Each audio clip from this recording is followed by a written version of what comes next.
Hello दोस्तों, जैसा कि मैं आप सभी को बीएचयू बीएससी एंट्रेंस एग्ज़ाम की तैयारी करा रहा हूं और आज हम 9th टेस्ट सीरीज़ डिस्कस करेंगे जो कि जिम्नोस्पर्म से रिलेटेड है। तो आज वीडियो के लास्ट में जो क्वेश्चन है मैं उसका आंसर नहीं बताऊंगा, आज आप उसका आंसर बताएंगे और जिसका आंसर राइट होगा मैं उसके आंसर को सबसे पहले कमेंट बॉक्स में पिन करूँगा। पूरा वीडियो लास्ट तक जरूर देखिएगा, सभी क्वेश्चन मोस्ट इंपॉर्टेंट है और इसी तरह आप हार्ड और स्मार्ट तैयारी करते रहिए और आप लगातार अपने यूट्यूब चैनल SM क्लासेस से जुड़े रहिए। तो आइए बिना देर किए वीडियो को स्टार्ट करते हैं। क्वेश्चन नंबर फर्स्ट है, फेनेरोगैम्स विदाउट ओवरी आर। तो सबसे पहले जान लीजिए फेनेरोगैम्स उन्हें कहते हैं जिनमें बीज बनते हैं। तो यहाँ पर बताना है कि बिना अंडाशय वाले ऐसे पौधे बताइए जिसमें बीज बनते हैं। तो हम सभी जानते हैं कि जो जिम्नोस्पर्म होते हैं उनमें बीज बनते हैं बट ये नेक्ड होते हैं अर्थात अनावृत होते हैं। तो राइट ऑप्शन है option B, gymnosperm. Question number 2 है, which of the following is not included in archegoniatae. तो आपको इसमें से बताना है कि किसे आर्केगोनिएशी में नहीं रखा गया है। तो आर्केगोनिएशी उन्हें कहते हैं जिनमें कि आर्चेगोनिया का फॉर्मेशन होता है। तो हम सभी जानते हैं ब्रायोफाइट, टेरिडोफाइट और जिम्नोस्पर्म, इनमें आर्चेगोनिया बनता है बट एंजियोस्पर्म में आर्चेगोनिया नहीं बनता। तो यहाँ पर राइट ऑप्शन है ऑप्शन डी। बढ़ते हैं अगले क्वेश्चन की ओर। क्वेश्चन नंबर 3 है, टालेस्ट ऑफ जिम्नोस्पर्म और tallest tree is.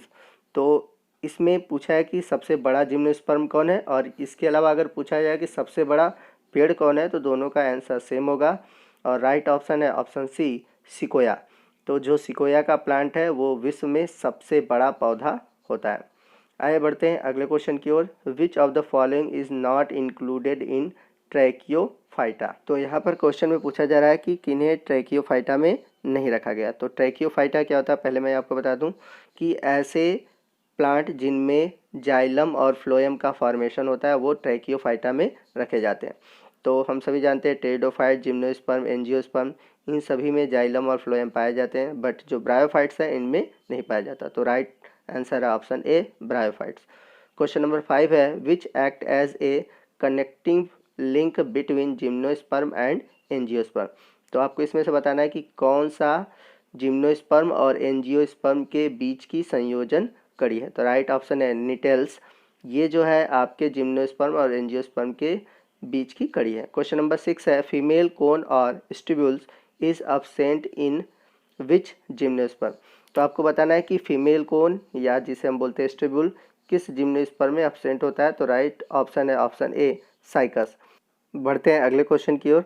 Question number 7 है, ovule in gymnosperm is generally. तो जो जिम्नोस्पर्म होते हैं उनमें ओव्यूल किस टाइप का होता है। तो राइट ऑप्शन है ऑप्शन बी, ऑर्थोट्रोपस एंड यूनिटेगमिक। तो ऑर्थोट्रोपस का मतलब इनका ओव्यूल जो होगा सीधा होगा और यूनिटेगमिक का मतलब है कि उसमें सिर्फ एक इंटीग्मेंट पाया जाएगा। तो इसलिए राइट ऑप्शन है option B, orthotropous and unitegmic. Question number 8 है, endosperm in gymnosperm is. Most important है और ये क्वेश्चन पूछा जाता है। तो जो जिम्नोस्पर्म होते हैं इनमें जो इंडोस्पर्म होता है वो हमेशा हैप्लॉइड होता है, जबकि अगर एंजियोस्पर्म में पढ़ेंगे तो वो ट्रिप्लॉइड होगा। क्वेश्चन नंबर 9 है, pollination in gymnosperm occur by. तो आपको बताना है कि जिम्नोस्पर्म में जनरली पोलिनेशन किसके थ्रू होता है। तो बहुत सिंपल सा है, बाई विंड। बढ़ते हैं अगले क्वेश्चन की ओर। क्वेश्चन नंबर 10 है, पिक्नोजाइलिक वुड इज। बहुत ही इंपॉर्टेंट क्वेश्चन है, आपको बताना है पिक्नोजाइलिक वुड क्या होते हैं। तो जो पिक्नोजेलिक वुड होते हैं ये कॉम्पैक्ट और हार्ड होते हैं, इनमें जो टिश्यू होते हैं एकदम कम्पैक्टली अरेंज होते हैं। क्वेश्चन नंबर 11 है, maiden hair tree and living fossils is. एक तो साइकस को और दूसरा गिंक को, इन दोनों को लिविंग फॉसिल्स बोला जाता है, परंतु यहाँ पे मेडन हेयर ट्री की बात हुआ है तो यहाँ पर जो गिंको है ये मेडन हेयर ट्री के नाम से जाना जाता है। तो यहाँ पे राइट ऑप्शन है आपका गिंको। क्वेश्चन नंबर 12 है, क्रिसमस ट्री इज। तो आपको बताना है कि इसमें से कौन सा क्रिसमस ट्री है। तो राइट ऑप्शन है ऑप्शन सी, आरुकेरिया। बढ़ते हैं अगले क्वेश्चन की ओर। क्वेश्चन नंबर 13 है, सागो पाम इज। तो सागो पाम किसे कहते हैं, बहुत ही इंपॉर्टेंट क्वेश्चन है और इसी पौधे से साबूदाना प्राप्त होता है। तो आपको बताना है कि साबूदाना किससे प्राप्त होता है या उसी को हम सागो पाम बोलते हैं। राइट ऑप्शन है option A, cycas revoluta. Question number 14 है, चिलगोजा is the name of seed of. तो आपको बताना है कि चिलगोजा किन पौधों के सीड से प्राप्त किया जाता है। तो right option option D, pinus gerardiana. Question number 14 है, in plant largest egg is found in. Most important question है, पूछ रहा है कि किन पौधों में सबसे बड़ा एग अर्थात ओव्यूल पाया जाता है। तो राइट आंसर है ऑप्शन बी साइकस। तो साइकस में सबसे बड़ा एग या ओव्यूल पाया जाता है। क्वेश्चन नंबर 16 है, resin and turpentine are obtain from. तो रेजिन और टर्पेंटाइन किससे प्राप्त होता है। तो राइट आंसर है ऑप्शन सी पाइनस से। पढ़ते हैं अगले क्वेश्चन की ओर। क्वेश्चन नंबर 17 है, Canada balsam is obtain from. तो कनाडा बाल्सम किससे प्राप्त होता है। तो राइट आंसर है ऑप्शन डी एबीज बाल्सेमिया से। तो कनाडा बाल्सम क्या होता है, जब आप लैब में किसी भी माउंटिंग को परमानेंट बनाते हैं तो उस समय इसका यूज़ करते हैं। क्वेश्चन नंबर 18 है, naked seed of gymnosperm mean. तो अनावृत बीजी का मतलब क्या होता है। तो राइट ऑप्शन है option C seed not enclosed in ovary wall. तो इनमें क्या होता है, जो सीड होते हैं वो ओवरी वाल से क्लोज नहीं होते, इसलिए इनके सीड अनावृत होते हैं। क्वेश्चन नंबर 19 है, resin canal in cortex and xylem of stem of Pinus are. तो आपको बताना है कि पाइनस के तने में जो रेजिन बनता है वो कहाँ से प्राप्त होता है। तो राइट ऑप्शन है साइजोजिनस कैविटीज से, ऑप्शन नंबर ए। बढ़ते हैं अगले क्वेश्चन की ओर। क्वेश्चन नंबर 20 है, which of the following is not the feature of gymnosperm. तो आपको बताना है कि इसमें से कौन सा जिम्नोस्पर्म का फीचर्स नहीं है। तो चलिए ऑप्शन देखते हैं। तो पहला है एनेमोफिलस पोलिनेशन। तो इनमें विंड के थ्रू पोलिनेशन होता है, ठीक है। बी जीरोफिटिक नेचर, तो ये कम पानी में सर्वाइव करते हैं, ये भी ठीक है। थर्ड है कोन एंड स्ट्रोबिलस। तो इनमें कोन और स्ट्रोबिलस पाया जाता है, ये भी सही है। लास्ट है वेल डेवलप वस्कुलर बंडल। तो इनमें वेल डेवलप वस्कुलर बंडल नहीं पाया जाता। मैंने बताया था कि जिम्नोस्पर्म में जाइलम और फ्लोएम पाए जाते हैं, बट इनमें कुछ ऐसे टिश्यू होते हैं जो अब्सेंट होते हैं, जैसे कि जाइलम में वेसिल्स और फ्लोएम में कंपेनियन सेल अब्सेंट होते हैं। बढ़ते हैं अगले क्वेश्चन की ओर। क्वेश्चन नंबर 21 है, algal zone is characteristic of. तो राइट आंसर है option B coralloid roots of cycas. तो साइकस के कोरलाइड रूट्स में आपके एल्गल जोन पाए जाते हैं, जिसमें कि ब्लू ग्रीन एल्गी जैसे कि नॉस्टॉक एनाबिना ये सब पाए जाते हैं। बढ़ते हैं अगले क्वेश्चन की ओर। क्वेश्चन नंबर 22 है, inverted omega shaped arrangement of vascular bundle is found in. Most important question है। तो आपको बताना है कि इन्वर्टेड ओमेगा शेप्ड अरेंजमेंट का वस्कुलर बंडल कहाँ पाया जाता है। तो ये पाया जाता है साइकस के रैकिस में। आप इसे जरूर तैयार कर लीजिएगा, मोस्ट इंपॉर्टेंट है। क्वेश्चन नंबर 23 है, which characteristic is not related to cycas. तो आपको बताना है कि कौन सा जो कैरेक्टर है वो साइकस से रिलेटेड नहीं है। तो आइए ऑप्शन देखते हैं। तो पहला ऑप्शन है रूट्स आर टू टाइप्स, सही है। पाया जाता है दो तरह के रूट, एक नॉर्मल रूट होता है, दूसरा होता है कोरलाइड रूट। सेकंड है लीव्स आर टू टाइप्स, पत्तियां भी दो तरह की होती हैं।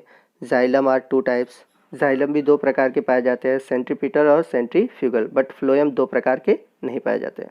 बढ़ते हैं अगले क्वेश्चन की ओर। क्वेश्चन नंबर 24 है, cycas has an embryo with two cotyledon yet it is not classified as dicotyledon plant because.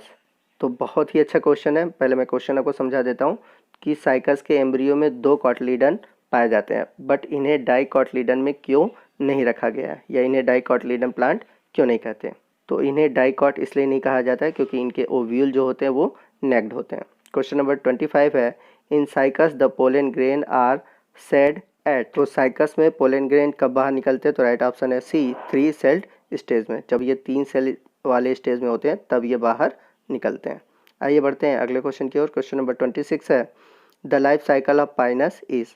तो पाइनस का लाइफ साइकिल कैसा होता है आपको बताना है। तो राइट ऑप्शन है ऑप्शन बी डिप्लॉन्टिक टाइप। तो डिप्लॉन्टिक टाइप का मतलब है कि इनके लाइफ साइकिल में डिप्लॉयड स्टेज सबसे मेन होता है। बढ़ते हैं अगले क्वेश्चन की ओर।